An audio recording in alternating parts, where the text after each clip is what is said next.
Good afternoon, everyone. I'm Paul Smith, and I'm here with my colleague, Dr.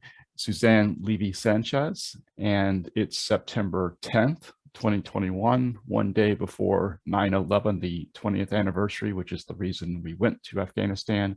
And what I wanted to do today was to provide you with an update and to gain Susie's insights regarding the latest occurrences in Afghanistan. Good afternoon, Susie. Thanks for having me. Yeah, it's today. nice to have you. So yeah, just the general question I have is, what from your sources and your perspectives, what's happening in Afghanistan? What are the latest trends? So last time we spoke, I talked about the families I was trying to help get out of the country. One of them is a parliamentarian. One of them is the head of data, the data center, which is directly under the Minister of Communications. The other one is the Minister of Communications is in another country that needs to get out of that country as well. Another one worked for the Defense Logistics Agency. And so I've been working with DLA, but it has taken them 3 weeks so far to even locate the guy in their system to give him a letter. So he still doesn't have a letter. 2 worked with Mercy Corps.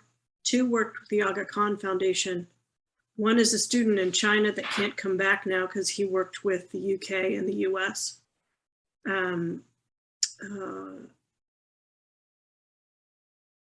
Let's see, another one had an English school that was funded by various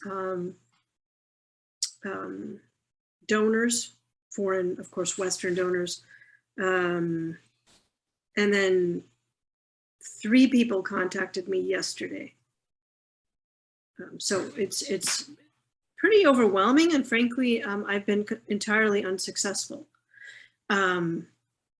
So right now, the situation is that the Taliban have formed a new government, which I will talk about briefly, and the many Afghans are still trying to get out, and many of them worked for us, and they're still stuck there. We did manage to get a couple hundred Americans out and a bunch of other foreigners from Europe and other countries. So 1 flight was allowed to leave. The Taliban are not allowing, so they're only allowing flights to leave from Kabul, the airport in Kabul, HKIA, but they're not allowing the airplanes that were waiting in Mazar-e-Sharif to leave. So those chartered flights have had to come down to Kabul. I don't know what's going on with those. They allegedly were going to let Afghans leave who have proper paperwork, but they haven't let any leave as of yet. Currently, every single border, you can see my cursor, every single country has closed their borders, including Pakistan, to Afghan asylum seekers, visa holders, or refugees, or people who are under direct threat or danger from Taliban. Several families snuck over the border last week. In this area where my cursor is, the Tajik government handed them back. This is like 3 or 4 days ago, handed them back to the Taliban. There were 42 women, that 1 Tajik woman who got help from the Israeli government, and the Israeli government negotiated with the president of Tajikistan. And 5 or 6 days ago, she was able to get 42 women who'd been working on women's rights issues out of Afghanistan, transit through Tajikistan. I believe they're going to Israel. But that is because the high level Tajik officials negotiated with Israel and directly with the Taliban, and those women were let out. But the other Afghans that, although they said they would take 100,000 refugees, Pakistan was allowing some at a couple of the border crossings, but a number of Afghans on the road to Spin Bolduc at this point have been rolled up and disappeared, and people don't know what's happened to them. So the Taliban seem to be, people are scared they're killing them, but we don't know. Iran has closed its border. Uzbekistan has closed its border. China doesn't accept any asylum seekers or refugees whatsoever. And India has closed its borders completely. So last time we talked, I think I said that one development worker or colleague of mine called it a death trap. And it's gotten significantly more so. So the parliamentarian that I'm working with, his passport is expired, but he's also in hiding. So he's grown a beard, he's lying about who he is. And therefore, it's not like he's going to be able to go to the passport agency in Kabul and get his passport renewed. So he could be in hiding for the foreseeable future, because unless we exfil him secretly out of the country through one of these transit countries where the borders are closed, he's going to be stuck there.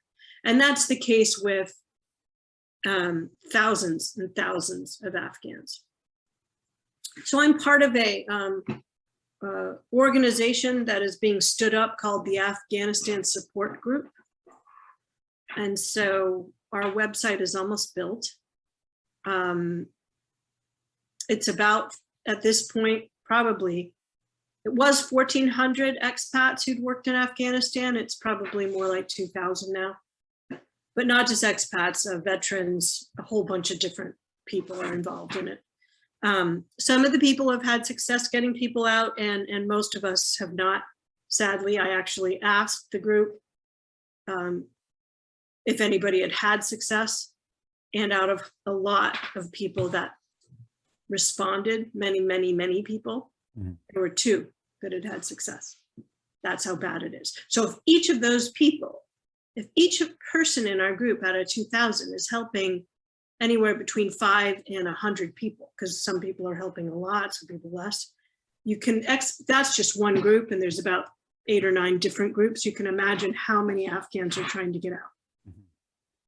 So that's going on. If I could just ask you, at this point, the process of getting them out is either trying to get them to a neighboring country or some sort of private effort to airlift them out of Afghanistan, presumably with the Taliban's assent. I guess at this point, that's really your main options, if I'm understanding correctly. Or President Biden has promised that he is going to help fund and find ways to get the Afghans that supported us out.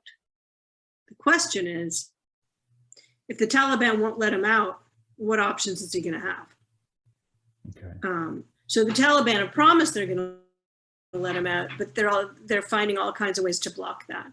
Okay.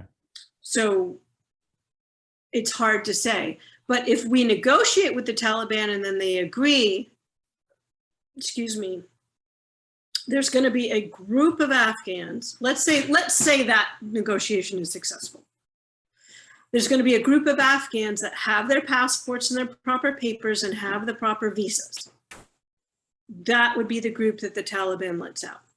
But there are thousands and thousands of Afghans who don't have their passports, or they have expired passports.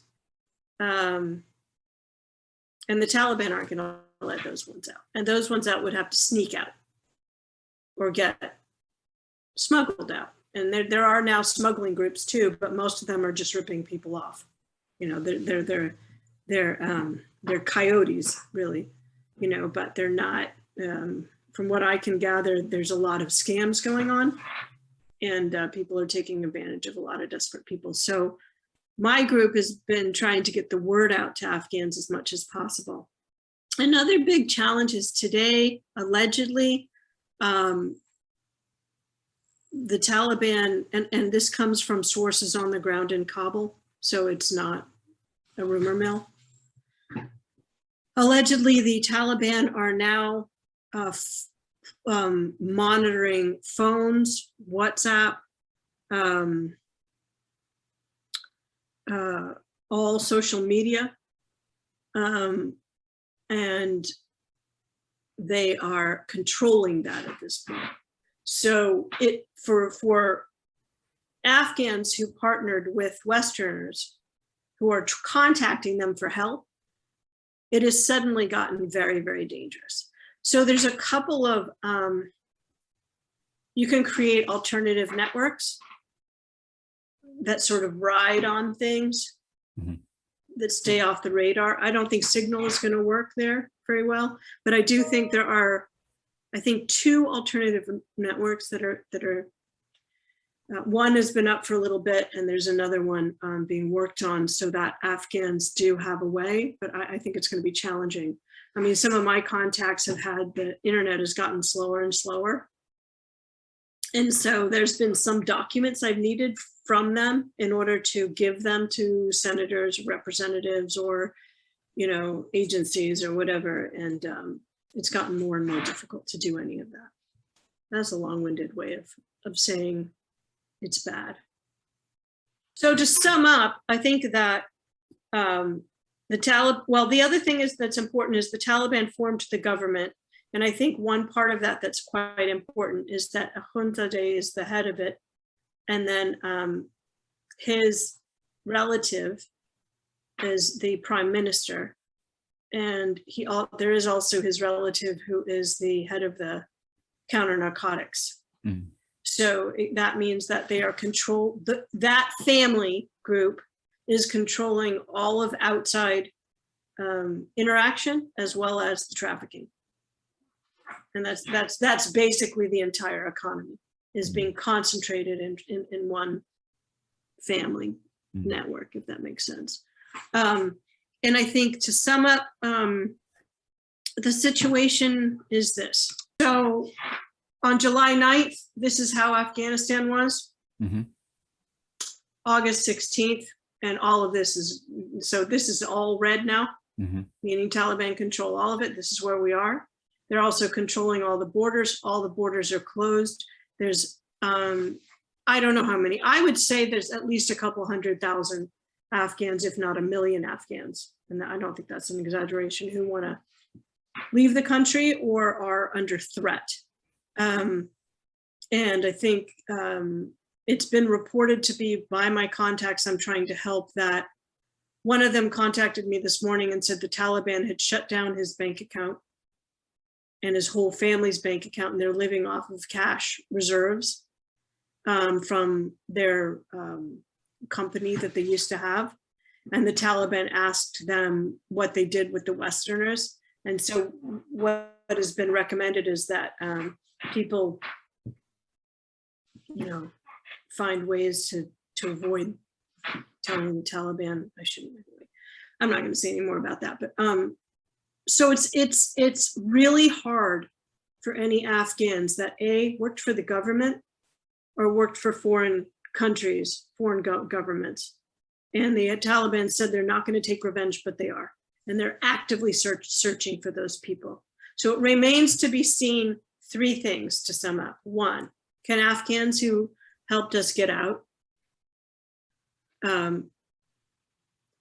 is there going to be arrests, revenge, mass killings, sexual slavery that goes on? And then the worst part, in many ways, well, all of it's bad, is there going to be a really humanitarian disaster because people like this contact of mine I'm trying to help, they're going to run out of cash. And at some point they're going to get hungry. And what happens to all of those people that are in hiding that are going to run out of money? So I'm not seeing a really positive future. I was really hoping Russia and China would jump in a little bit, and they're really not.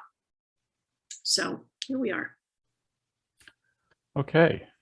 Well, thank you very much, Susie. This has been a great interview. Thank you.